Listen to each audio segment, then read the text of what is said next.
Vessel of Hatred is the very first paid-for expansion coming to Diablo 4, set to arrive this October 8th, and brings with it the new Spiritborn class. To find out more about how else it changes the game, I recently sat down with two members of the Blizzard dev team. I have to say, I think my heart ultimately lies with the Eagle, because I love playing very aggressively. I love being very mobile. The Eagle just has so many options for just absolutely zooming, right? And when I want to game and I want to go fast, I got to go with the Eagle. I'm very Jaguar centric. Like, attack speed is a big deal, and it is Jaguar Centipede. The funny thing is like I played that build a handful of weeks ago when we met last time, and then immediately the class designer was like, "Have you tried this yet?" And I'm like, "Oh my god, I haven't tried that combination," which was Gorilla Centipede. It slowed everything down. It felt completely different, but my sustainability was like through the roof.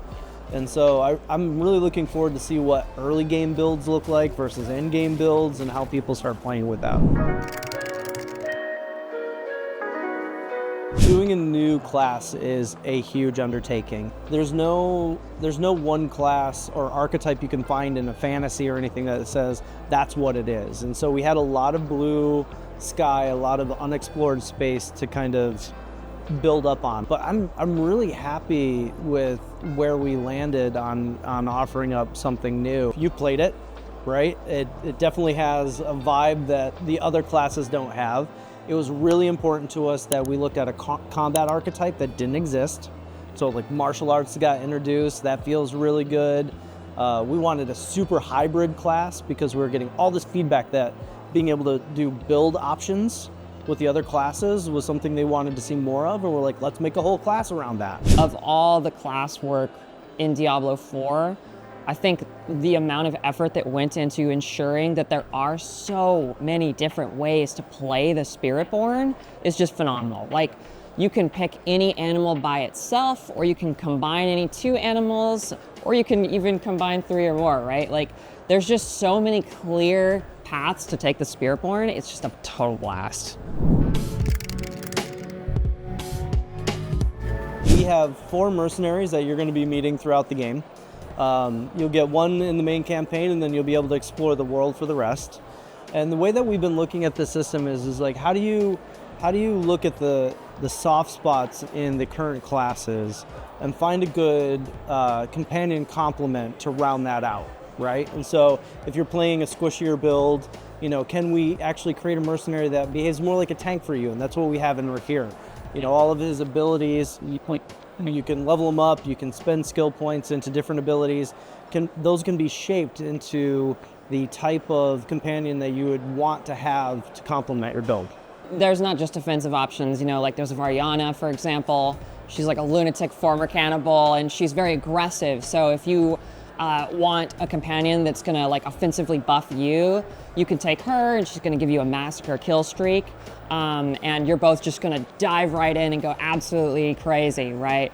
And so among the 4 different mercenaries, regardless of what kind of character you're playing, there's gonna be a mercenary that's probably gonna be like a perfect fit for what you're trying to do in the game. And there's a couple ways you can interact with them too, which I think is really clever. So you have the hire them, have them follow you around in the world.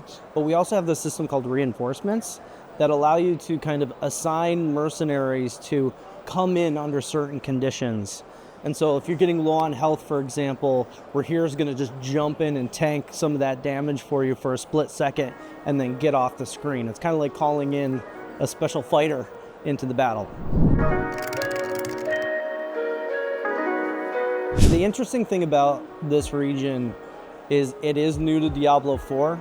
It's definitely a lot different than the dark gothic tone that we had in the original launch of the game. So we've got something fresh, but it's going back to a place that's also in Diablo 2. And so we are pulling forward some of these really cool lore nuggets and then like using the passage of time inside of the world to build upon that. So like one of the things that I've always wanted to do was explore what's underneath the ziggurat. Now we have a whole mode, the Kuros Undercity, that lets us do that. And so we've got this really cool mode that's a time attack dungeon that you can put tributes in the beginning of it and actually change the challenge, increase the risk to increase the reward, which I think is the type of feedback we've been getting from the community is adding more gameplay that gives them that level of control. We don't only have the Curiosity Undercity, we also have the Dark Citadel that's specifically in Nahantu, and it's really playing off of the jungle themes, and it feels like you're delving into this ancient crypt of the first Khazra, which is really cool too. Yeah, if you're a fan of the books, it's actually a big part of the book series as well. Like there's real lore built into the whole thing. One of the things that we talk about is that the people of Nahantu, they remember the history of Mephisto being on Sanctuary, and so they've kind of kept things at distance, right? They didn't want it coming in, they didn't want to go visit, they didn't want to repeat the history of Mephisto's corruption actually like manifesting again. And now that Navarel's come back with the stone, they have no choice but to actually get into that fight. As a systems designer, I do hope that there will be systems that will surprise people. We have a ton of changes in the systems realm coming to the game. And there are some that I think people will be expecting, and I think there are a couple that people will be very surprised to see. I'm hoping the Dark Citadel takes people by surprise. You know, it's the first time we're going after really like direct cooperative PvE dungeon content. It's very meaty content, like there's a lot of gameplay there.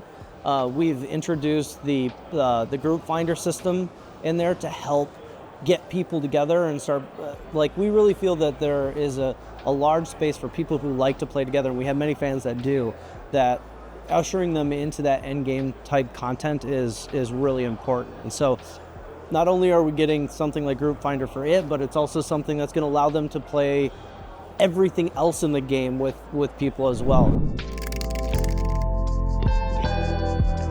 Yeah, it's really important to us that we're going to be releasing content for every type of player. So, you know, for those who have not yet gotten into Vessel of Hatred, there's a bunch of updates that are coming for Season 6. Group Finder's one of them, the progression updates are another, and yeah, we're pretty excited about it. Yeah, so we made sure that we accounted for every type of player coming in. So if you're like halfway through the original campaign, we're going to let you catch up to all your friends. If you want to go through the whole thing, rock and roll. If you want to skip up to Vessel of Hatred, totally fine. But you will have to play through Vessel of Hatred because it is a continuation of the story, and we're going to be introducing you to all the new content in a way that actually doesn't feel overwhelming. It's really good. We really love the fact that, you know, Game Pass has given us the opportunity to reach out to many, many more people. Our base game is Game Pass, and then Vessel of Hatred is a standalone.